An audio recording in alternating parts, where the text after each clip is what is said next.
വയനാട്ടിൽ ചരിത്ര വിജയവുമായി എൻഡിഎ. കൽപ്പറ്റ നഗരസഭയിൽ ചരിത്രത്തിൽ ആദ്യമായി അക്കൗണ്ട് തുറന്നു. പഞ്ചായത്ത് തലത്തിൽ 18 വാർഡുകളും BJP സ്വന്തമാക്കി. അതേസമയം LDF ജില്ലയിൽ തകർന്നടിഞ്ഞു.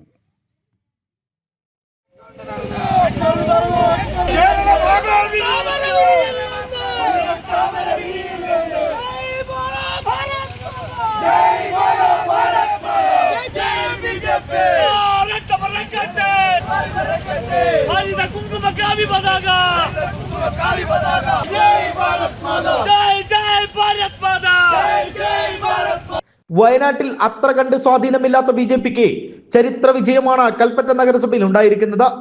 വാർഡ് 2 പുളിയാർമലയിൽ നിന്ന് രഞ്ജിത്തും കൈനാട്ടിയിൽ നിന്ന് ജിതേഷ് വാഗിയിലും നഗരസഭയിലേക്ക് ജയിച്ചു കയറി.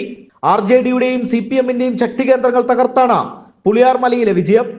RJDയുടെ ശ്രേയാംസ് കുമാറിന്റെ വാർഡ് കൂടിയാണ് പുളിയാർമല. രഞ്ജിത്ത് 62 വോട്ടിന്റെ ഭൂരിപക്ഷത്തിലും ജിതേഷ് 30 വോട്ടിന്റെ ഭൂരിപക്ഷത്തിലും ജയിച്ചു കയറി. ബത്തേരി മുനിസിപ്പാലിറ്റി പഴുവത്തൂർ വാർഡിൽ NDA വിജയിച്ചു. JP ജയേഷാണ് വാർഡിൽ നിന്നും വിജയിച്ചത്. കഴിഞ്ഞ തവണ പഞ്ചായത്ത് തലത്തിൽ 13 വാർഡുകൾ ഉണ്ടായിരുന്ന BJP ഇത്തവണ നില മെച്ചപ്പെടുത്തി 18 വാർഡുകൾ നേടി.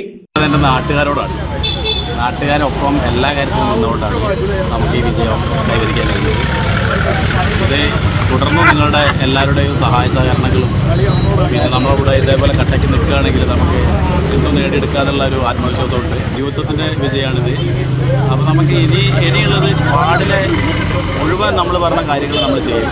അതാണ് എനിക്ക് പറയാനുള്ളത്. എല്ലാ വാർഡിലെ മുഴുവൻ ആൾക്കാരും രാഷ്ട്രീയം മറന്ന് നമ്മൾ കൂടെ നിൽക്കണമെന്നാണ് എനിക്ക് ഈ അവസരത്തിൽ പറയാനുള്ളത്. അതേസമയം LDF ജില്ലയിൽ തകർന്നടിഞ്ഞു.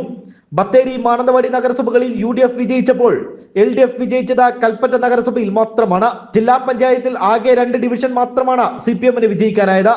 ബ്ലോക്ക് പഞ്ചായത്തിൽ 1 പോലും CPMന് വിജയിക്കാനായില്ല. പഞ്ചായത്ത് തലത്തിൽ UDF 17 ഇടത്ത് വിജയിച്ചപ്പോൾ 6 ഇടത്ത് മാത്രമാണ് LDF വിജയിക്കാനായത്. അതേസമയം വിവിധയിടങ്ങളിൽ BJPക്ക് 2ാം സ്ഥാനത്തെത്താനായി. പുൽപ്പള്ളി പഞ്ചായത്തിൽ 4ഉം പൂതാടി പഞ്ചായത്തിൽ 3ഉം സീറ്റുകളോടെ BJP ശക്തി തെളിയിച്ചു. മന്ത്രി OR കേളുവിന്റെ പഞ്ചായത്തായ തിരുനെല്ലി പഞ്ചായത്തിൽ 1ാം വാർഡിൽ വിജയിച്ച BJP ഇടതുകോട്ടയിൽ ശക്തമായ മത്സരമാണ് കാഴ്ചവെച്ചത്. ജനം, വയനാട്.